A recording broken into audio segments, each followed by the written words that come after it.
today for the webinar, which is about shaping a more responsible future with tech. And we're speaking today specifically about human-centric technologies and their relevance and societal impact and possibly also environmental impact they can have. Just a few introductory notes before we go into the depth of the topic. Please be aware that the webinar will be recorded. So if everyone who's not speaking, please could switch off the microphone so we're not having any background noise. But obviously, we would really like to gather questions from the audience. So please send them directly in the chat and we'll come back to them when we have gone through the different presentations, when we have our interactive discussion.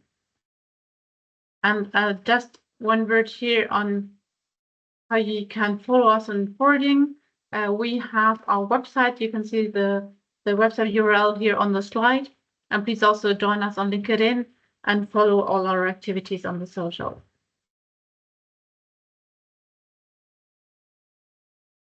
So now, the agenda today. So we will start with a few introductory notes just so you know a little bit more about forwarding and what's our framework.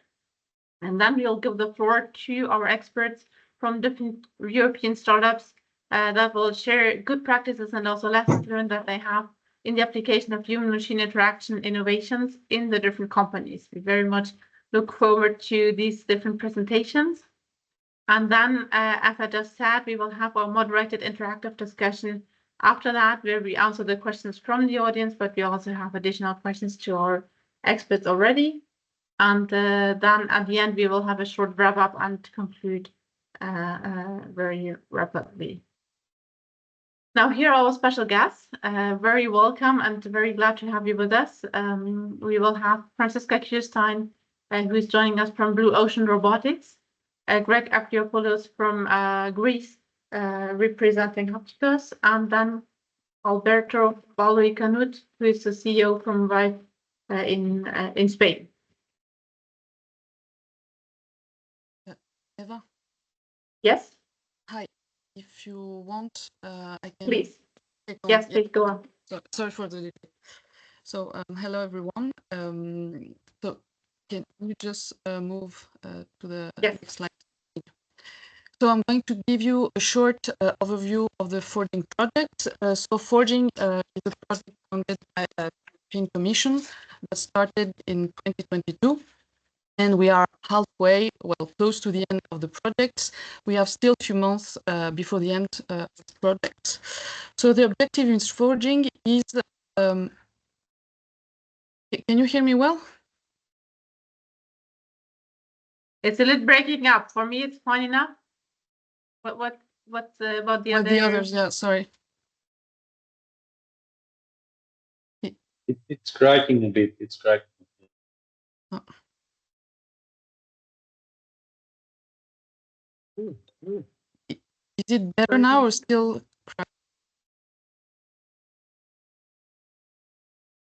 cracking? Try again, Charlotte. Is it better now or still not good? Okay. I can go and take my mic in 2 minutes, or... Okay, I'll move on in the meantime, okay? Okay, so yeah, starting again, because I'm not sure who has been able to follow that. Apologize for the sound problems. So indeed, in Forging, we have been working together with a couple of partners since October 2022, and a few months still ahead of us. The project is an EU-funded project from the European Commission, and we aim to set up a sustainable multi-sector and multi-stakeholder firm. So a group of experts from different horizons, from different backgrounds, that works together to with the aim to accelerate the uptake of emerging technologies, which are human-centric, environmentally sustainable, and beneficial for all parts of the society. We have been working with organizations, partner organizations from different background and also different countries. Our coordinator is the International Iberian Nanotechnology Laboratory in Portugal, and partners are APRO from Italy, STAM from Italy, VTT Finland, ITCAT in Spain, and we're from the GIC group team. Now, what are we doing in forging? We do actually look at 6 technology frameworks and technologies which are part of these frameworks. The frameworks we have been looking at are embedded in the Industry 5.0 frame that is really trying to embed the social and human aspect into the Industry 4.0 concept, which I guess you all are knowing. And the different frameworks we have been looking at are human-centric solutions and human-machine interaction, which is the topic of today. But we also have been working on bioinspired technologies and smart materials, on real-time-based digital twins and simulation, on cyber-safe data transmission, storage, and analysis technologies, artificial intelligence, and last but not least, technologies for energy efficiency and trustworthy autonomy. Our approach here is that we connect players from academia and industry to ensure that these experts from different backgrounds work together, and through this interaction, we have innovative ideas and innovative solutions for different technologies in these frameworks. We have explored these technological pathways in order to really transfer these ideas and work towards real use cases, which could hopefully in the future be deployed. This work is currently underway. And we have defined a value-sensitive innovation journey. So value-sensitive in the sense that we aim at taking account of the human in the development and in the impact that the technology development can have, and also look into the environmental aspect. So aiming at respecting environment as much as possible in this innovation journey. So it's not only innovation for the purpose of innovating, it's really taking account of these 2 dimensions. Okay. So now I have the pleasure to introduce our experts. We're moving now to our expert presentation, and we'll start with Francesca Kirstein. And Francesca, whilst you're please putting up your slides on the screen, I would like to shortly introduce you to our audience. So Francesca Kirstein is an R&D specialist at Blue Ocean Robotics and founder of Three Robotics. And the Blue Ocean Robotics is a startup from Denmark that develops, produces, and sells professional service robots, primarily in the pharmaceutical, hospitality, and other global markets. Blue Ocean Robotics develops all the technological building blocks for mobile service robots, and the company sees itself as a robot venture factory. Each of the robot brands that are created have their own separate subsidiary company that focus on selling the products, distributing them worldwide, and growing the business. And Francesca's work bridges the gap between the robotics industry and the academic research, with a focus on driving meaningful innovation and societal impact. So for over a decade, Francesca has worked on interdisciplinary R&D collaborations with the aim to explore how robots can support sustainability and be developed more sustainably. Francesca, we're very happy to have you with us and look forward to hearing everything about what you do. Thank you. Although I'm afraid the slides have disappeared. Can you try again, please? Yes, let me see. I tried to set them up, I think.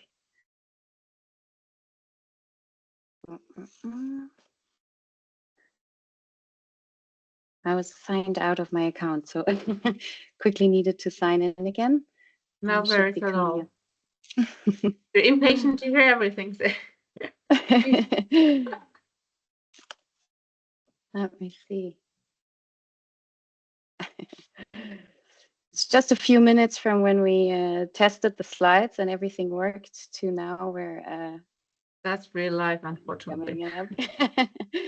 Yes, exactly. So should be working in a minute. Yes. Do you like us to set them up? It doesn't.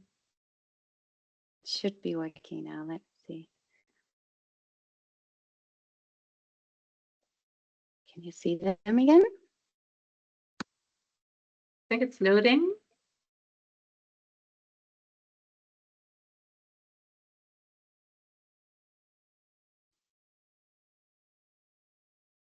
You're creating suspense, actually. Yes. Yeah, here you go. Thank you. You can see that. Coming.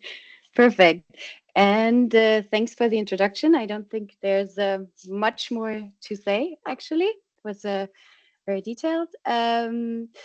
Yeah, considering the webinar today, human-centric technologies, I'll focus on human-robot interaction and our robots that we have designed and developed. So I'm working as R&D specialist at Blue Ocean Robotics. Blue Ocean Robotics creates and commercializes robots. We currently have 3 portfolios in our robots in our portfolio that we have designed and developed ourselves. And we make robots for humans. So we want to create robots that can increase the productivity, that have a positive influence on our working environment, and we see them more as tools that can improve the quality of life for humans.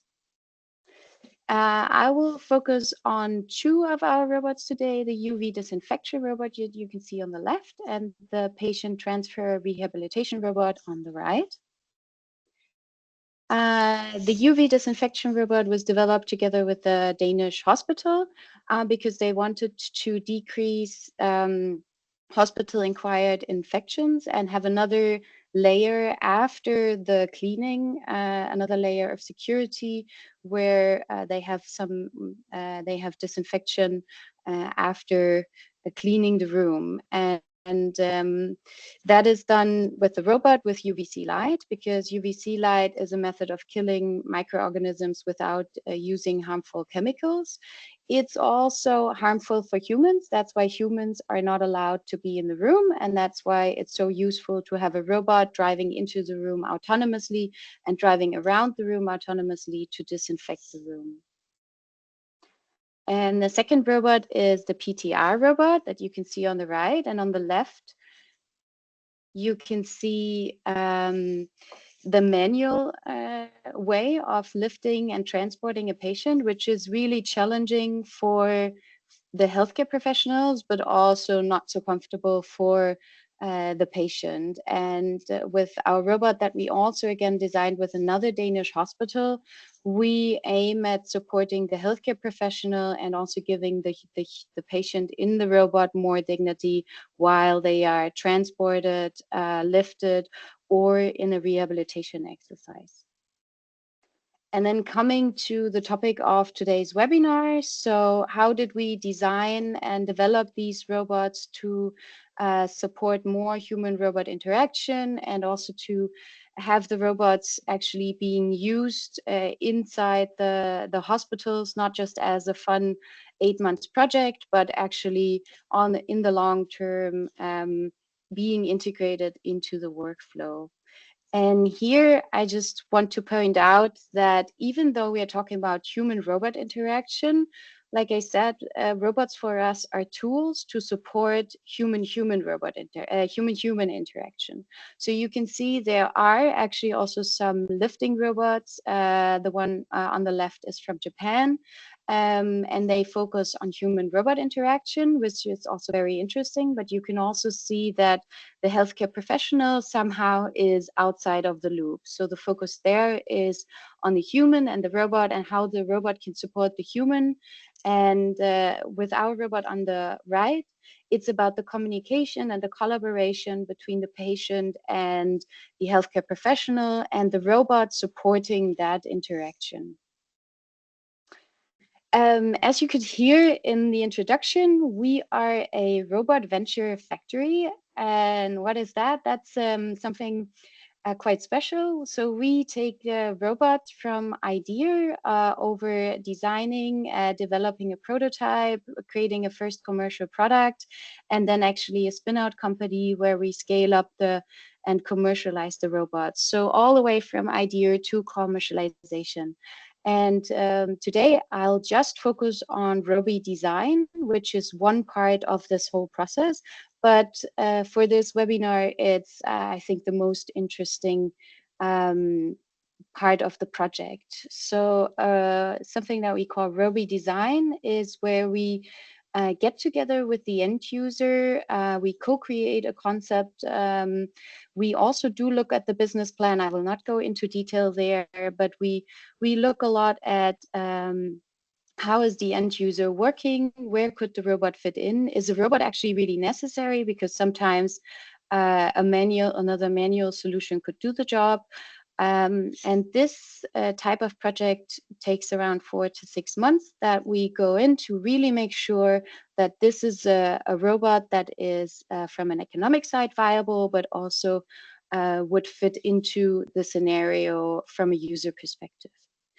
The first thing we do there is going to the end user, really spending a lot of time with them, analyzing their workflow, looking at the environment, looking at the tasks at hand, and what they are doing, and also the challenges. And we collect all of that, we put it into a big sheet with requirements and prioritize them. And we also create workflow overviews and persona descriptions to really have a feeling and a know-how on what is the current situation, how is the workflow and the work environment right now, and how would the robot go in and disrupt and actually change that workflow, and is that acceptable from the end user perspective. Then we also evaluate existing solutions, so that can be manual, that could be robots, to make sure that there's no other solution that could do the job. There are a lot of requirements that we, based on the initial analysis and on-site research, define, and then we check whether this is really a case for a robot. We also, once we have all the data that we need, we have a lot of brainstorming sessions with the end users, with the developers, to go through the workflow, to see how everything is changing, but also to discuss what should the robot look, feel like, are there any sounds, lights, and how should that turn out. You can see a few of our very first early concepts. So we try to go into all directions and come up with a lot of versions, just to have a lot of possibilities. You can see that on the top, that's the UV disinfection robot with some kind of arms, umbrella, a concept that we didn't decide for in the end. We also have for the PTR robot a more of a chair. So a lot of concepts that we come up with, and in the very end, we try to narrow them down and have a few last concepts that we then rate with parameters that we have decided also in a workshop. And everyone, developers, managers, end users, we try to have as many representatives, or a good group of representatives, together to actually decide for a concept and kind of make that decision in the end, that yes, this would satisfy the end users, but it's in some way also possible from a development perspective.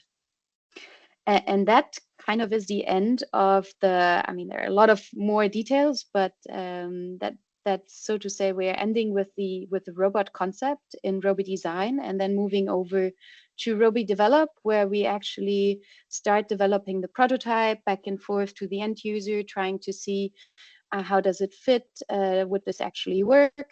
And you can see then there for the UV disinfection robot, it was actually a nice process, coming for a very shiny concept to a very first prototype that we tested to a more commercial first product. For the PTR robot in the bottom, our concept was technically not that possible, so it turned out that we couldn't squeeze the robot as much as we actually had planned, but it still turned out to be a very good product in the end, that is blending in nicely into the workflow. And this whole process takes around, just to have this very first prototype, or very first ready commercial product that we have, takes around 3 to 5 years. which is slow maybe in product development sense, but it's still quite fast considering that we involve the end users a lot, and really there was a lot of back and forth trying to really make this a product that works in the workflow and in the environment. Once we have this first pilot or this first commercial product, we do a pilot project. The robot is actually going to the hospital and staying there. For this, we identify super users. Super users are users that were either included in the development process, or they are open to technology and open towards the robot, and familiar also with using technology. And with those super users, we are doing an introductory workshop where they learn how to operate the robot really down into the detail, so that they are prepared, because in the weeks coming after, they will be on their own with the robot and slowly integrating with our help, with weekly meetings and technical support, slowly integrating the robot into their workflow. And then we call them super users because they are then giving that knowledge also to their colleagues, and also slowly introducing, making them feel comfortable with the robot or around the robot. And of course, whenever there are new users in the start, they also get an introduction, because even though the robot is really user-friendly, it helps a lot if there's a slow and proper introduction. And actually that is quite a challenge in today's hospitals and healthcare environment, because healthcare professionals don't have time anymore. They are understaffed. So this is something that is very important, but unfortunately also very challenging. And of course, we also use the workshop to get user experience feedback from our side, seeing what is there something that we need to change immediately, or that we need to change in the long term, maybe for the next version, the next robot that we manufacture. And of course, there's also a future outlook. So especially for the PTI robot, there's a lot of potential using data and AI to create more individual rehabilitation programs and patient monitoring. And this is something that we're doing currently in the Pleiades project, where we start, because right now the robot is operated by a human, and there's no data that is collected. But in that project, we start collecting data and sharing that safely in data spaces with other robot manufacturers, so that we can learn from each other and make our robots and also the human-robot interaction to much better and improve that. And we do cover in our early projects the social and economic domain of sustainability, but the environmental aspects are quite new. And we've only a couple of years started to actually take a look in our company and in the robots we develop on how we can also improve that domain. And we've started small, I'd say, with transitioning to green energy, establishing waste sorting, refurbishing our robots. So it's all small things that actually also took a lot of effort and a lot of time, because it's also a lot of administration. But it also led to environmental certification that we got. And with that certification, we also need to constantly look at the environmental aspects and improve on those. So it's a slower process, I'd say, but it's a continuous process that we are working on. Yeah, and with that, I'd like to thank you, and looking forward to the discussion and the questions. And of course, this is not just work done by me, but from a lot of colleagues throughout the last years. So also thanks to them. Great. Thank you very much, Franziska. Very interesting. We look forward to exchanging with you afterwards. So I would like now to invite our second expert speaker, Greg Agriopoulos, to put up his slides. And As a quick introduction, so Greg Avriopoulos is the co-founder and CEO of Hoptikos, a deep tech SME which is based in Athens, Greece, that is focused on advanced human-machine interaction, extended reality, and robotics. The company has strong experience in creating innovative projects with high user experience. And the flagship product of Hoptikos provides a lifelike experience where end users can interact with their hands and fingers as they would do in real life within a virtual environment. Greg is himself a tech enthusiast with systems engineering background. He is expert in wearable hardware for advanced human-computer and robot interaction, focusing on virtual reality training and simulation. Greg, glad to have you with us. We look forward to your presentation. Thank you. Thank you very much, and thank you all for being here. Can you hear me well? We can, yeah. Thank you. All right. So nice to see you. Nice to meet you. As was previously mentioned, I'm Greg. I'm the CEO and founder of Hoptikos. We're a deep tech startup focused in the advanced human-computer and human-robot interaction area. As Francisca mentioned, they are in the human-robot interaction. We're one step behind because we try to understand how humans interact with the world. And we believe that the future will be both physical and digital. If it will be a robot interaction or a virtual reality interaction or any other interaction, we believe that we should be there, and touching and interacting as natural as possible will be the key for the future technologies. This is our vision and how we see the world. So the headquarters are in Greece. As we mentioned previously, we recently opened an office in the US as well. We have a long history, a lot of honors and awards. The idea came up in a hackathon by European Space Agency 7-8 years ago. And then we got a lot of awards around Industry 4.0 technologies, around robotics and other areas. We have a lot of funding from Cascade Funding Nobel Calls from European projects, applying the technology into many domains like healthcare, rehabilitation, training and simulation for aviation, for mining and many other industrial sectors, as well as robotics. And we have passed through accelerators and incubators, both locally in Greece, but also worldwide, highlighting the mass challenge in Houston in the United States. In this story, in this life cycle, actually, we have built a lot of partnerships and customer relationships with many key companies in various domains, because the product itself could be applied in various domains from aerospace, healthcare, entertainment, robotics, and industry. And you can see some example partner names here. Going back in the history, as I mentioned, the idea came up in a hackathon by European Space Agency. Then this was the initiative, how the idea and the product was born. Actually, the main challenge back then was to take advantage of space tech. It was a magnetometry method, and develop a solution that has an application down to Earth, so the downstream segment. The idea back then was to translate the sign language into speech. The idea challenge was really good, had a really good ranking, but then we started developing the technology. We faced a lot of issues.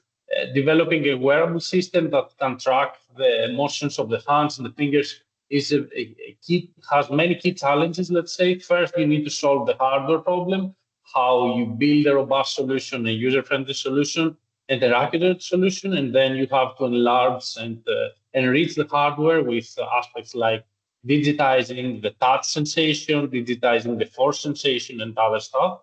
And then you have to move, or in parallel, to move to the software, because the user in the very end, in similar products, what feels is the user experience. It's a combination of hardware, how heavy it is, how robust and performance-wise it is, but also the software interaction. Then we move to other technologies trying to solve the same problem. In 18 and 19, developed the first early concepts where semi-fabric, semi-exoskeleton, and then in 2021 we had the full operational exoskeleton system that was again a prototype. But then some key aspects were difficult, like wearability, easiness to use, etc. And a key concept change happened then, and we moved to an exoskeleton type of approach as we moved to 2022, progressing in technology readiness levels, and in parallel, analyzing markets like 3D design, robotics, and virtual training and simulation, which is today the key market segment we are working with. And today we have very mature product, close to TRL 8, so in early commercialization stage. And this is a nice story to remember, actually. The product itself has two elements, as I mentioned previously. The main is the hardware, which is able to digitize the hand motion. So it has many joint tracking, and along with our algorithms and our sensors, it means a sub-millimeter accuracy in the finger and hand motion. So then it has digitization with sensors about the touch sensation. It provides haptic feedback in terms of vibration feedback. And then also a new product version is coming with the kinesthetic feedback, which is the simulation of the forces applied from the digital object to your real hand. So how soft or hard is the object itself.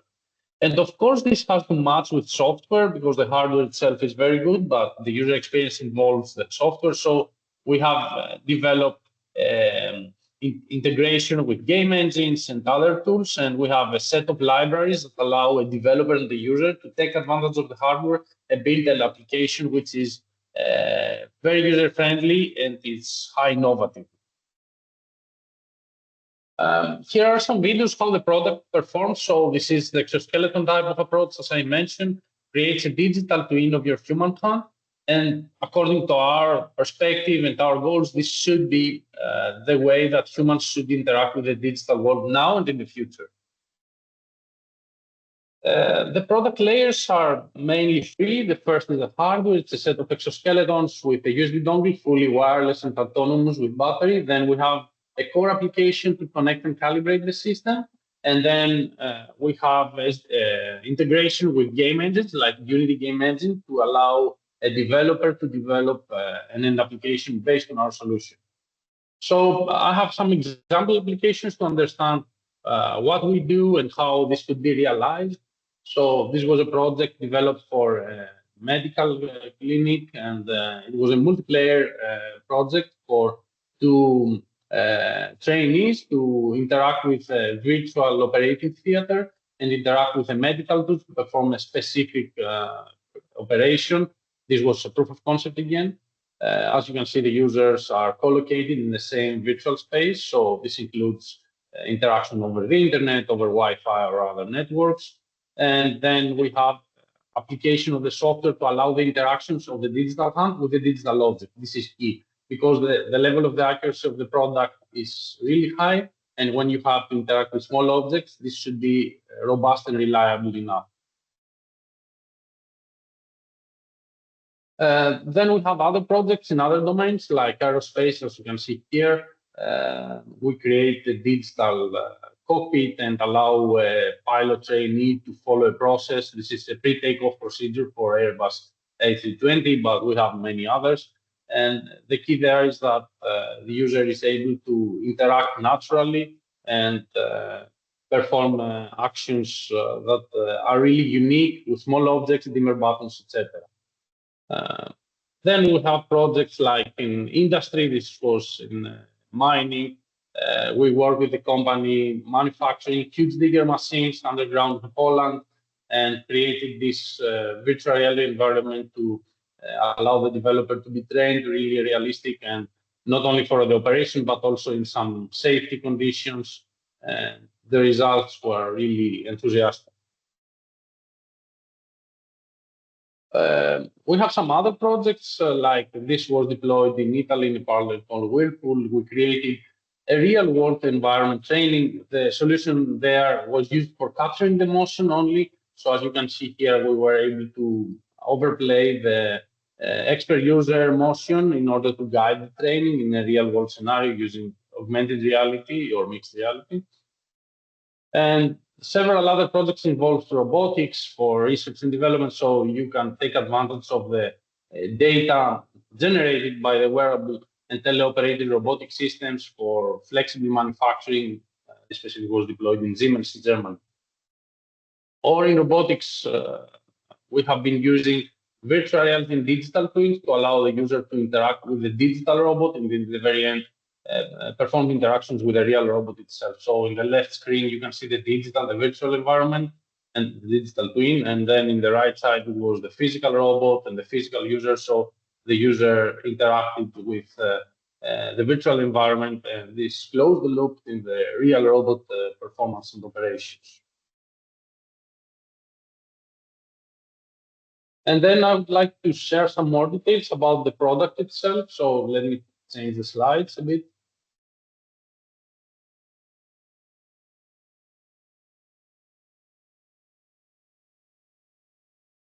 So we have seen actually, in order to develop such a product from the very beginning and following this project and this pipeline, we have seen that missing the most of the human senses in the immersive environment is a key problem. And this is clearly a need, either if we speak about immersive tech alone or immersive tech with robotics and any other sector, that there are critical gaps in industries like medical or robotics in order to adopt these technologies and provide the impact required. So Haptikos is a system that is both software and hardware, as we mentioned, and we see ourselves as a software-oriented company with a hardware enabler and driver. And we believe that the hardware should be at a very good level in order for the user to have the best performance, and then the software should be also in the same equal level in order to have the best of the user experience. So in the software, we have the Haptik OS, which is the main operating system, and then the integration with game engines powered by artificial intelligence or any other techniques in order to provide this level of advanced user experience. This is a little bit about some details. We started in 2021 and 22 with the Haptikos Alpha, the first version. And then in 23 and 24, we moved to collective feedback and developed the second version, the beta version of Haptikos, created revenues with key organizations. And right now we have officially launched the product and moving on to the next versions of our solution. The market around the Haptik gloves is going to explode. It's expected in 26 to reach $25 billion, which is a relatively big market. And the key aspect from our perspective is to analyze the competition, see some failed examples, why they failed, see some priority areas, and be the pioneer in this sector and the leader there. The product itself is uniquely positioned to disrupt because it has some characteristics that set it as superior product. There's a clear market opportunity in some areas, and the team that is leading is a key enabler for this effort. About the product, as we briefly mentioned, the motion tracking is the key enabler. So we track 24 degrees of freedom per hand, and we have sub-millimeter motion accuracy in every degree of freedom. So this is the starting part of the innovation. Then we integrate tactile feedback in order to simulate the touch sense. We have a library in the software you will see in the coming slides that provides realistic textures. So for example, if you grab a virtual heart, you can feel the bump based on signals provided from the software and materialized and implemented by the hardware. And it's very fast. It's a rise time of 12 milliseconds and hold time 55 milliseconds, which is really fast. Then it's easy to use. So the exoskeleton approach is one size fits all adults. This is a key commercial opportunity there. It's lightweight and wireless, and the autonomy is over 8 hours, which is really, really good. The advantage in total is the design, the precision, the low cost and the low bill of materials and scalability. And then we speak about the software. In the software aspect, as Francisco mentioned previously, you have to perform a lot of user testing, understand the problems, and this is a difficult sector because you don't have any similar products. It's a very new market, and you have to think out of the box and analyze the feedback you get, because many times people cannot understand and cannot express what they feel actually in some cases, and you have to extract the collected information. So we want to create a product that is really to use, one post calibration, which is very important. seamless integration and motion recording and playback. Also, we have developed a Unity SDK powered by artificial intelligence, which provide a very powerful tool for developers in order to come and develop applications based on our solution. And in total, the software will build the ecosystem, will be AI enhanced. The accuracy again is both in the hardware and the algorithm and the software. And then the revenue model, we are planning to provide a freemium, basic tier, and pro tier for the software, which is an enabler for future enrollments. About the competition, we see that we want to create a very balanced solution, as you can see in the green chart here. There are examples that exceeded the expectations in some subsystems, but in the general balance, the products were very bulky, difficult to use, and sometimes very expensive. So we wanted to have this balance here and create the first, let's say, widely adopted haptic solution in the market. About the opportunity, we see that we can increase 3x by 2030 in the global metaverse domain. We see increase in time in robotics as well, because a lot of projects and a lot of hype is used for such a system to extract valuable information about human interaction and using AI techniques to enhance the perception of the robot in the very end. And about revenue streams, we see software and hardware, as we mentioned previously, in target customers. We work already with academia and industry leaders in healthcare, defense, and robotics.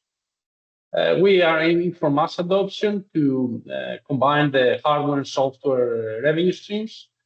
And the most valuable asset is the team. We're a small team, but very efficient. Almost 8 people around different domains with engineering, electrical engineering, software development, business development, sales, and marketing. And a list of advisors there from local to international. And that's it. Thank you very much. Thank you so much, Greg, for this very rich presentation. A lot of information. We'll be glad to come back on some aspects afterwards. But first, I would like to invite our third expert to the floor and to set up, please, the slides. So we're now hearing Albert Baldry-Canut, who is the CEO of Vive Logistics, a startup from Spain that offers delivery services using autonomous robots to transport goods more effectively and safely. Vive has developed an autonomous delivery robot named Ona that is integrated within the customer's transport management system and proposed as a delivery robot as a service, as I understood. The company aims to advance the development and deployment of autonomous vehicles for goods transportation by improving the technology, expanding partnerships, and scaling up operations. Albert himself is a civil engineer specializing in transport and mobility, and he has over the past 5 years served as senior product manager at the innovation department of the Carnet Future Mobility Research Hub. Albert, we're glad to have you with us and look forward to your presentation. The floor is yours, please. Thank you so much, and good morning to everyone.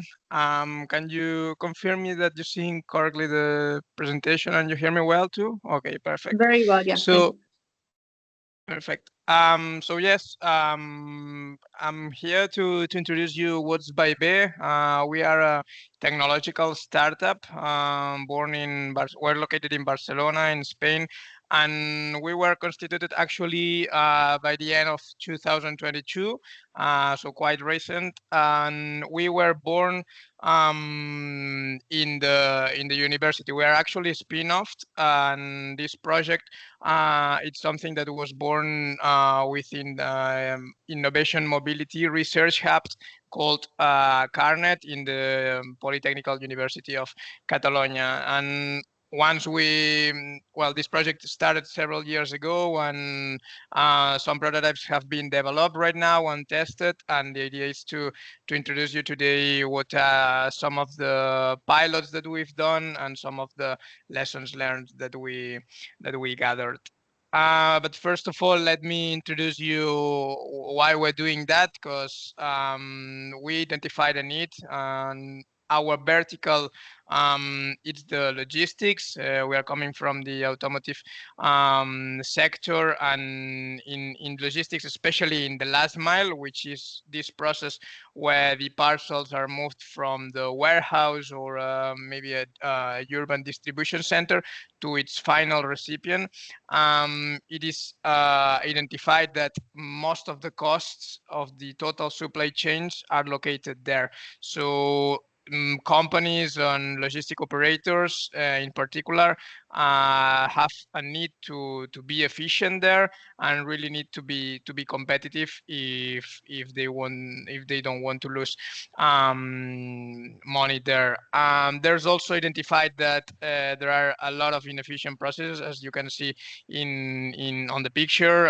Standardization is not globally extended, or I mean, parcels in particular can be of different sizes, and then this type of jobs in some cases are very demanding, and this involves in some personal shortages in some cases. Out of these challenges or situations that we identified, we developed our solution, which is the ONA robot that you can see on screen, which is an autonomous delivery device capable of navigating both car normal streets, but also pedestrian areas, with the idea to be or to deliver or do this last mile delivery action autonomously, but also more efficient, sustainable, and bringing convenient deliveries. It is a mid-size robot that would perfectly fit in the new concept that cities are fostering, or here at least in Barcelona they call it those super blocks, which are a urbanistic setup where the priority is not given anymore to the cars but to pedestrians, and therefore all these logistics companies, when they want to deliver their parcels, they face some challenges when they want to access specific streets, and that's where we are bringing there a solution that might fit within this new urbanistic context, and that would also provide interesting advantages to those companies. These benefits have mainly, more or less introduced them, but what we are providing here is a reduction in the total costs of operations. By using our technology, the fleet optimization reduces unnecessary trips, leading to lower overall energy consumption. In the second place, we are also decreasing the environmental impact.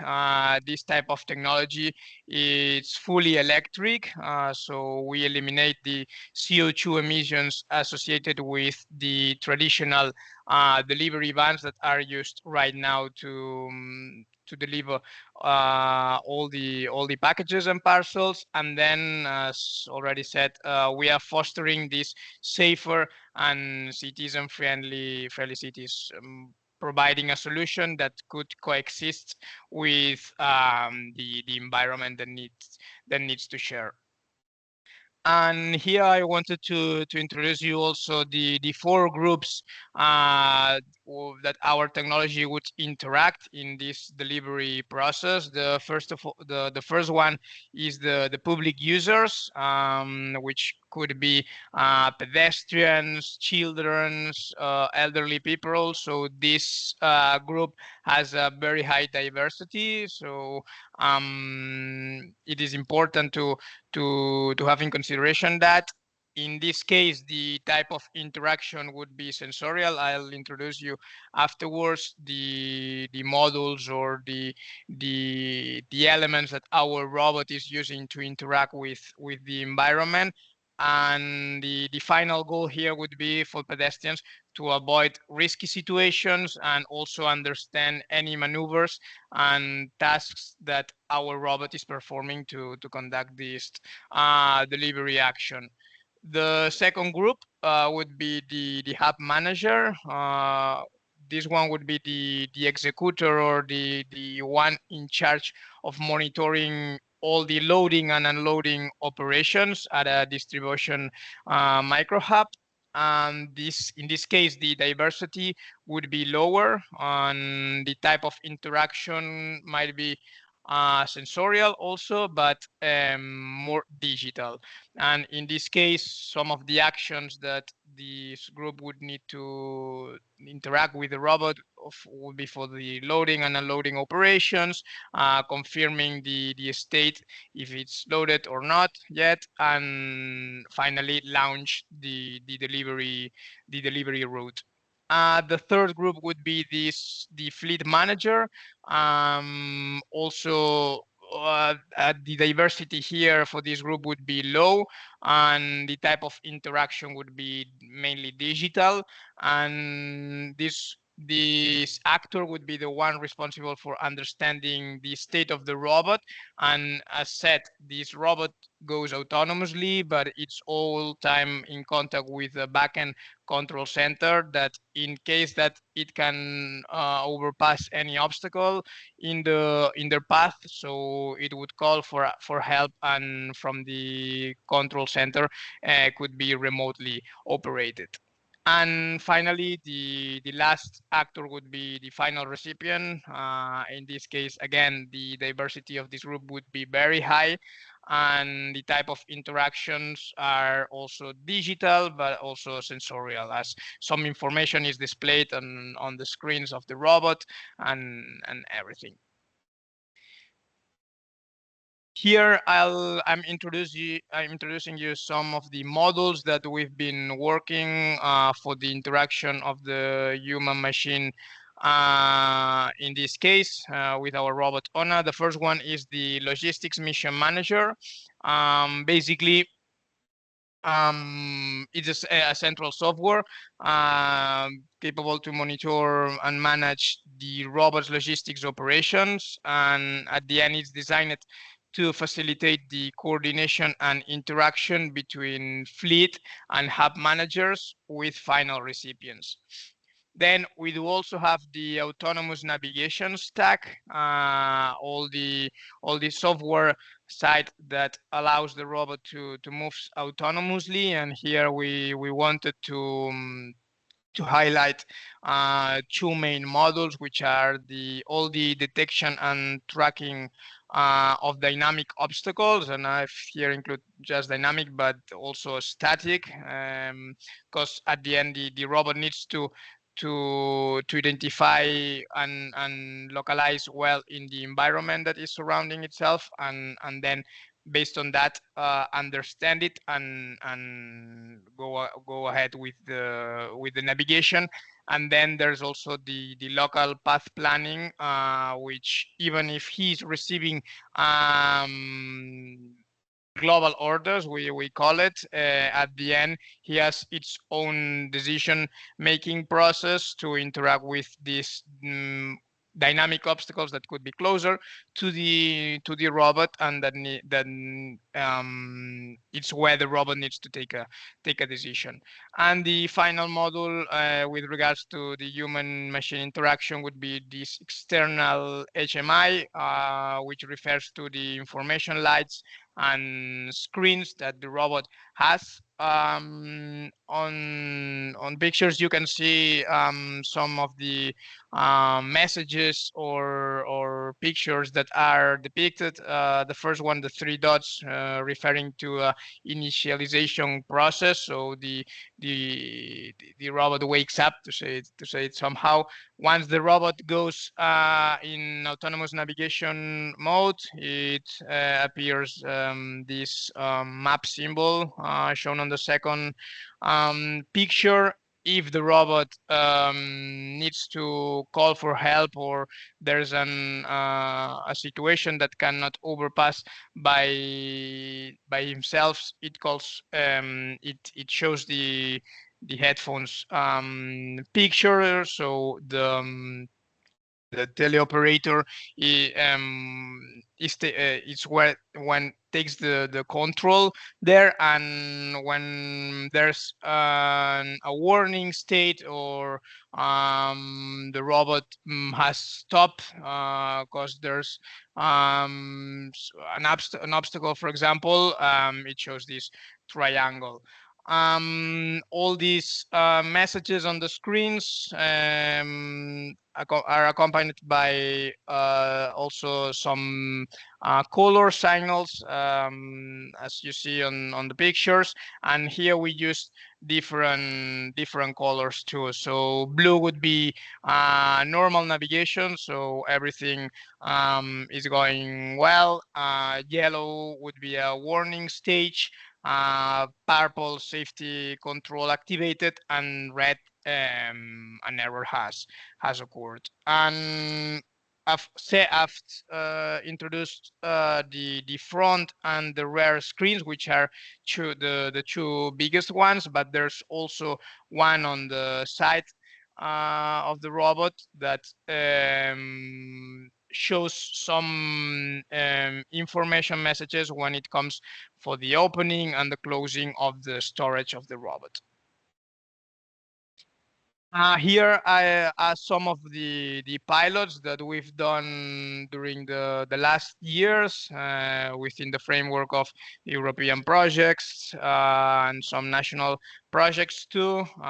We had the opportunity to test the technology in different urbanistic scenarios because each city has its own particularities, and we were also testing different functionalities at the beginning, especially with the navigation. So we need to ensure that the robot it's autonomous and perform it well. But during the last testings or pilots, we were also introducing all this human machine interaction that we need to consider if we want the delivery to be fully autonomous. And that's why I wanted to focus on the last one in Barcelona that took place in November last year. It was conducted in one neighborhood called Sant Pere, Santa Catarina i la Ribera, which is in the city center next to Alborn Market, and it is an area featuring 150 shops. And all the pilot area in this case was pedestrian, and the access for cars, vans, and trucks is strongly limited in that area. So logistic operators, when they want to conduct the deliveries, needs to shift their parcels to cyclologistics or other alternatives that allows them to access those inner streets of the city center. In this case, the ONA, our robot, was tested in nominal conditions and also in good weather conditions. It's something important for our robot to navigate. And sometimes in terms of pedestrians density, at some points of the pilot,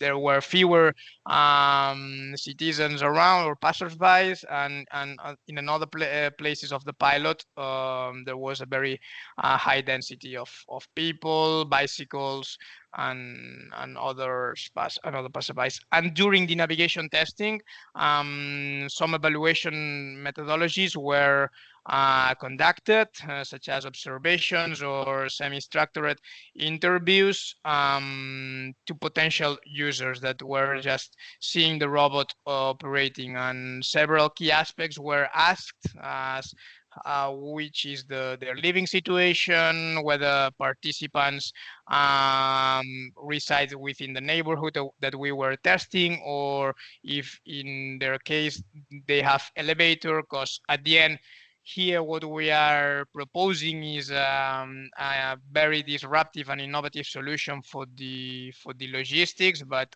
it's just a lack of the supply chain or the total transportation. And if we want to automatize, and that's one of the conclusions that we came with, is that the infrastructure also needs to be adapted. So if we are living in a multi-store building, how are we going to bring to the fifth floor the parcel? And all these questions were asked to all the citizens that were around the testings, so we could also get our conclusions based on their perception and their feedback. And here are some of the key conclusions that we came with. And the first one is this public willingness versus the practical barriers I was mentioning. And even if there's some willingness to incorporate this type of solutions, we really need to consider this infrastructure adaptation, as all these parcel lockers that the cities are also fostering and deploying around. So when we order a parcel and we are not at home, so we can also have the option to deliver it to a shop or to a locker. There's also, or people are seeing these type of solutions are complementary. They don't see substituting the existing solutions, and that's not also our goal. So we know that we are here proposing a solution that can be complementary to the current existing system. There's also, or something that was highlighted, was the need for workforce transition policies to support evolving job roles, as it is clear that this technology would replace some of the some positions on the existing system. Something that was a lot of times asked, how we were dealing with security and vandalism. I think that or we think that public awareness campaigns are necessary. So we make understand what's this technology for, and at the end there's a responsibility coming from every citizen to respect any new material or any new technology deployed on the streets. And this is something that we are working on further together with the deployments that we've done until now, because for the companies to use this type of technology, if we want them to use it in public space, security and vandalism, it's something that it should be tackled for sure. And there's or something that we realize is that people can be excited to test or to include this type of technologies in their day-to-day lives, but they want to see results, and they really want to see that there's really a benefit coming from this type of solution. So this is on our side to demonstrate that this type of solutions make sense. And while some of the further research that we identified, or that we will work further, are including, or even if I said at the beginning, the first group, all these pedestrians, the diversity is very high. We really need to consider everyone, and by everyone I mean, for example, people with visual impairments, or any children's crossing Then we are really working on the navigation stack. So we do have high fidelity models for the robot to interact with humans and with any obstacles crossing its path. And then we know that some of the external HMI have to be improved because there's a code or a color of the colors of the lights are the ones I've presented, with each color meaning a warning status or that the robot is initializing. But we really need to make sure that this code is understood by everyone, and this here is just testing and validating that the message is giving well and understood, and it's understood by everyone. And if not, there's change to be done there. And yeah, well, we've tested in several cities, but right now we are looking for further collaboration. So if there's any interested company willing to include this technology in their operations, we are more than happy to explore new scenarios and at the end improved the functionalities and also this human-machine interaction of the robot. And yeah, I think that's everything from my side. Thank you, and happy to answer any questions you may have. Great, thank you very much, Albert. A very interesting approach as well here. So I apologize, I'm not able to use my camera for the moment, but please bear with me. I hope you can hear me well enough. So we're now moving to our interactive discussion session, and I again invite anyone from the audience to put questions in the chat that you might have on the different presentations. I saw that there was a first question to you, Francisca, which was about the constraints and the challenges that you might have met in the environment from the hospital. Would you like to tell us more about that? Yes, I think there were two. I think the answer is pretty similar. So it was the challenges and constraints developing the robot and then also integrating it.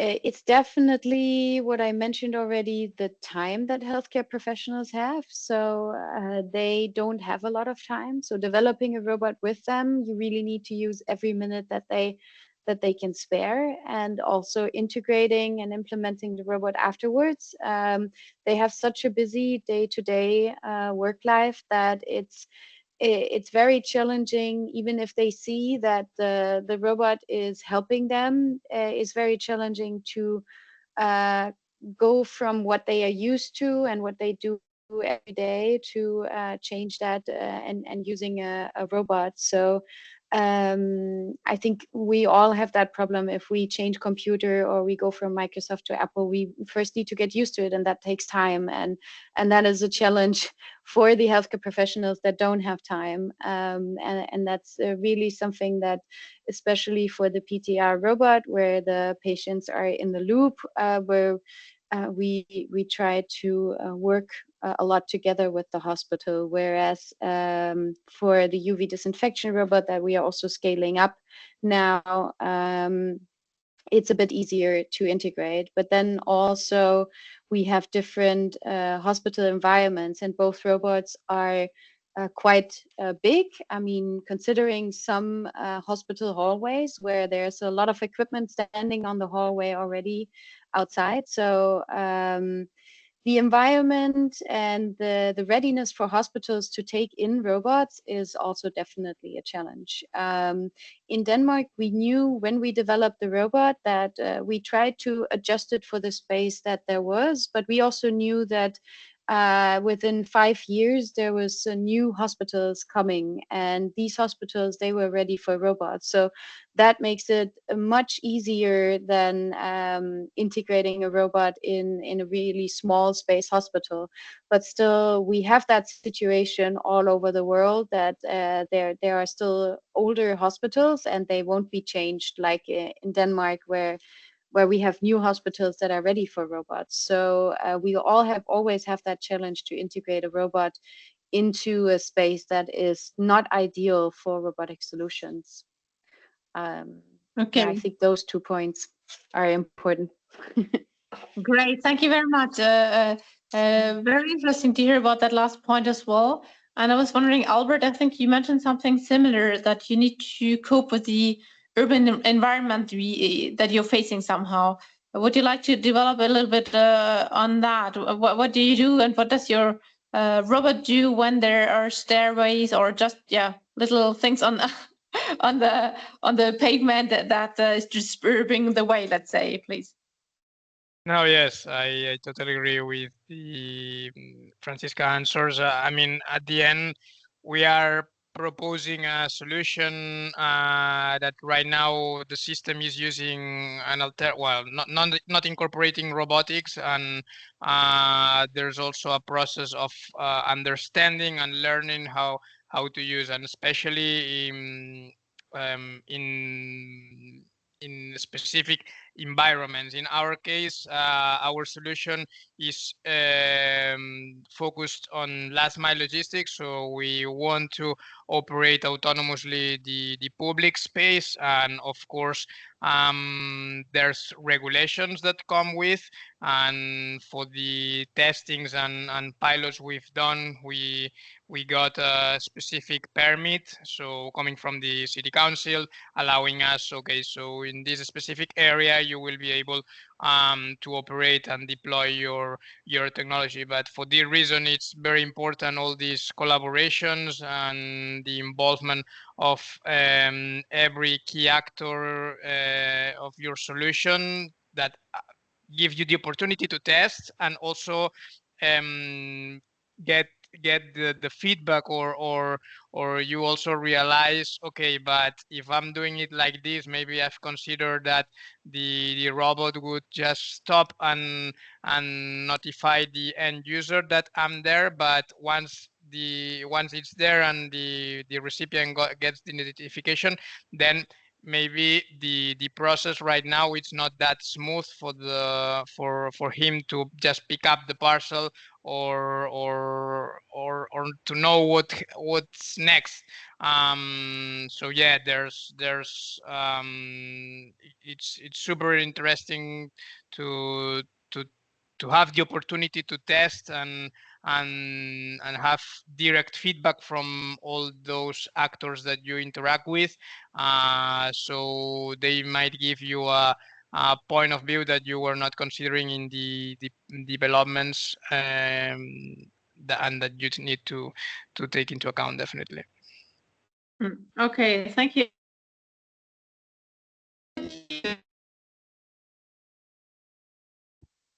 We cannot hear you, Eva. Or is it just me? It's for me as Are well. there specific regulations Eva, you have to cope with? Eva, Yes? the sound was cut. We couldn't hear you. Okay, can you hear me well now? Yes. Okay, so yeah, sorry, I was addressing my question to Greg to know more about the user acceptance that you have certainly tried to get for your product, and also about the last point that Albert was mentioning about regulations. Are there regulations you have been facing, and have they been an obstacle to you, or have they maybe been something positive for your development? Yeah, Eva, right now the landscape around wearables and haptics is rather new, so there's no regulations there. So we're mostly focused in two domains. One is the virtual training and simulation, mainly healthcare, and then the industry, so like manufacturing, and then it's around robotics. So in all these cases, in the early stages of adoption, early proof of concept and deployment, there are not any regulations. So this is good for us because testing other markets like rehabilitation. You can understand it's a huge difference about regulations, and yeah, about the acceptance. There for us, since the product and the customer base is really narrow at the moment, we're looking for champion customers. For example, we're working with some excellence centers around training and simulation in the healthcare domains, or answering the question of digital as well. We established the US entity for fundraising, getting some funds for R&D from the United States as well. And so the golden customers for us is, or the champion customers are organizations that try to digitize several aspects like training in the healthcare domain. And with these customers, we're clearly linked, not only selling the product, but also providing services, performing research and development activities together. Okay, yeah, thank you, Greg. I would like to extend a little bit the question. We have been speaking about the human and impact of the solutions on the society, the acceptance by humans, and so on. What about environmental aspects? Is that something that you take into account in the development, in the deployment? Yeah, exactly. Actually, we are speaking about a product that is both hardware and software. So in the hardware aspects, we are trying to update. There are 2-3 parts. The first is the electronics like PCBs, sensors, etc. Second is the material, or right now it's 3D printed. So in all these aspects, we split down the product as sub parts or major subsystems. For example, in the electronics, we're trying to update the system in order to be to extend the life cycle, and then when the product life is over, to see and have an approach like collection and reuse or recycle of the parts. About 3D printing, it's easier. So there's a process from the service providers that we can recycle the parts. So it's like collecting the end of life or past prototypes and aggregate the parts in order to recycle them. And about the software, it's clear that there's no huge need. Actually, the aspect is to build a solution that is has low requirements in terms of processing, graphics power, etc., and battery life.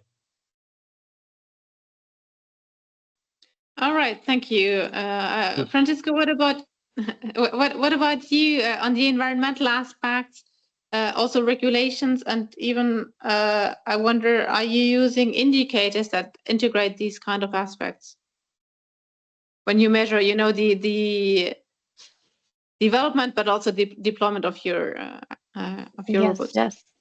Maybe first on the regulations, because Greg mentioned it also. I think in the medical domain, it's much more difficult to get new technology accepted, also from a regulatory. Even if it's just guidelines that hospitals have, it's very difficult to introduce something new that's maybe just not included, not even if it's if the guidelines say you shouldn't use this. It's more about it's not even mentioned in the guidelines, and then we rather use something that's mentioned in the guidelines. So I think that is quite a challenge in the hospital domain. And they're speaking about environmental. I think a nice example is the UV disinfection robot, because in the guidelines it still often says or the guidelines often say that chemical products are to be used, and the UV disinfection robot is a good method without using chemicals. And still I think the acceptance is still higher for chemical products, because that's something we know, even as though we have done a lot of tests to verify that UVC light works, and it has been manually used in the US for a long time. You can really see that the acceptance in Europe, where it hasn't been used, is much lower than in the US, where they are actually familiar with UVC light. So I think that's quite interesting. indicators, we have, of course, for something like I mentioned, we have independent research labs that do studies to check for the effectiveness of the disinfection. We have done user experience tests. So there are standardized tests that you can do, like the system usability scale test, that we try to see also whether the changes that we make, whether they are actually going in the right direction. Were you thinking about other indicators? It was an open question. It's completely up to you to define which. I can't think about any other indicators right now. So environmental, I guess, yeah, we've been working hard to get the certification, and there are a lot of indicators that you need to adhere to, and that yeah, you need to include. So, but that's a whole topic on its own, I guess. I imagine, yeah. I was just wondering also if there was some kind of trade-off between these environmental indicators potentially, or even social, societal related indicators, and maybe economic indicators, because that's often challenging, especially for startups. Yeah, I think during in the start, when you go from design to from idea to design and prototype,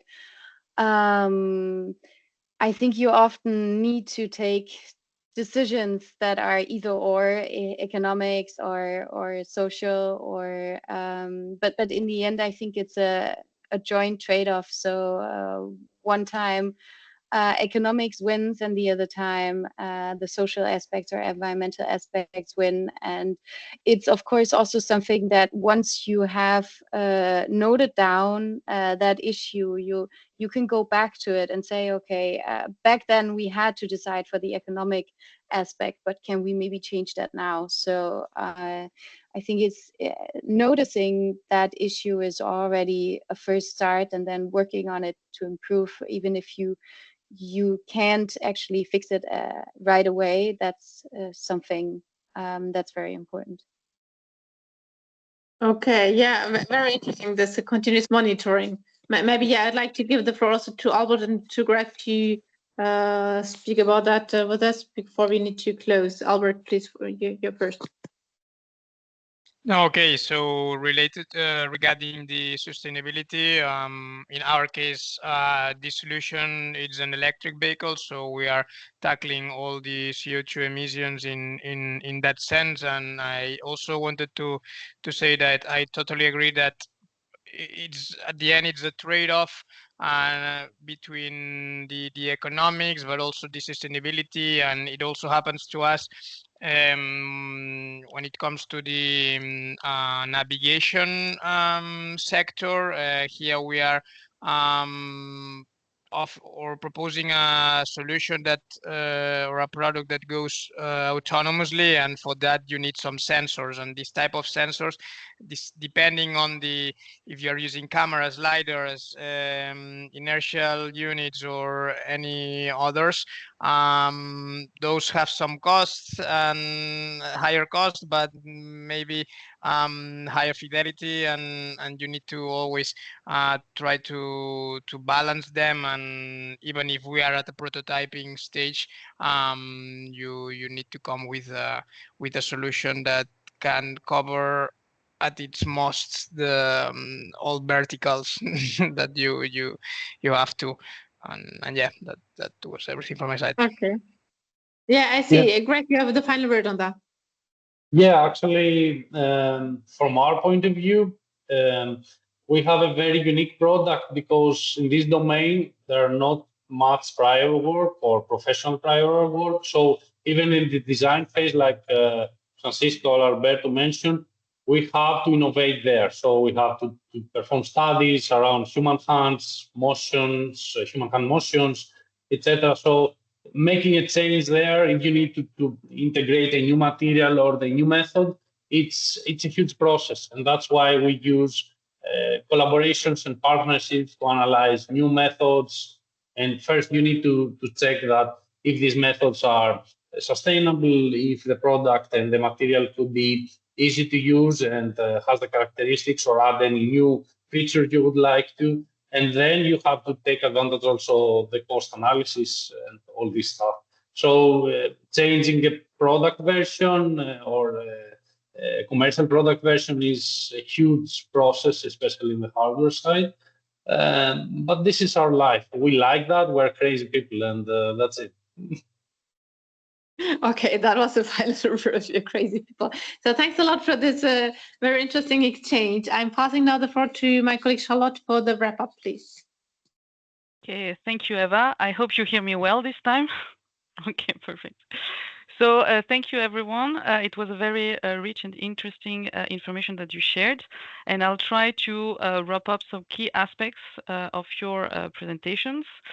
So first of all, the impact on society, it was clear, increasing the human capacity and an impact on lifestyle.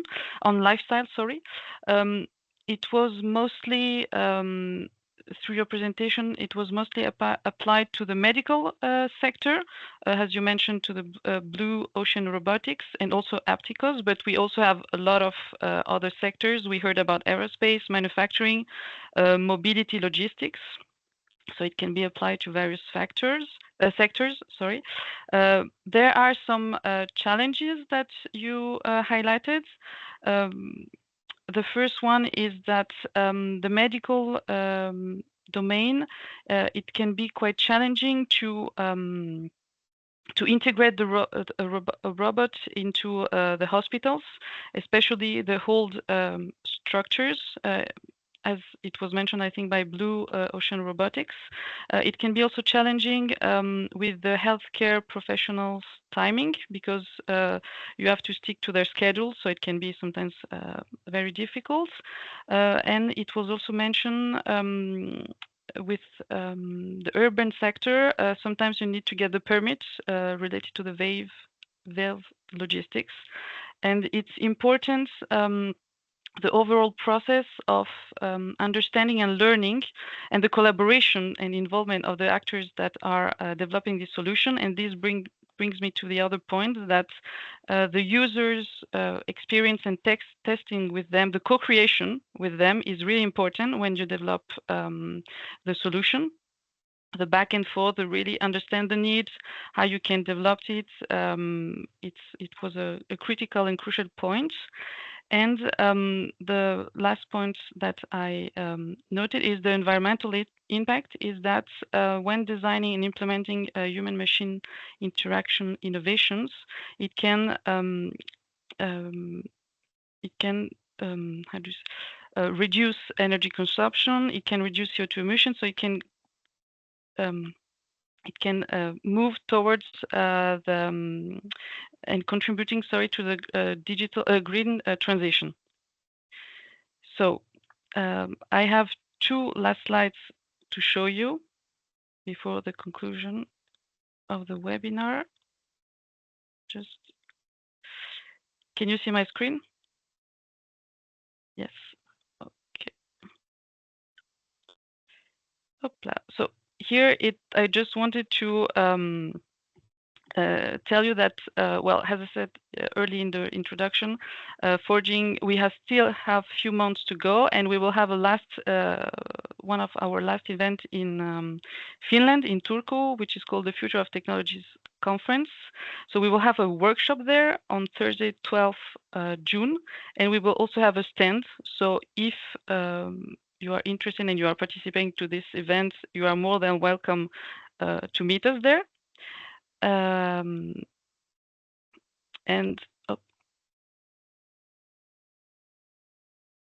here I had another slide, but it's not here. But so this was the last slide of the conclusion. So thank you all again. Okay. Thank you very much, Charlotte. And I think it's time to close now, but I would like to thank again all the participants, and especially our expert speakers, for sharing these interesting insights. Thank you so much, and wish you all the best for the future development. Have a great day. Thank you. Bye. Thank you. Thank you too. Bye-bye. Bye. Thank you. Thank Bye-bye. you. Bye-bye. Bye. Thank you.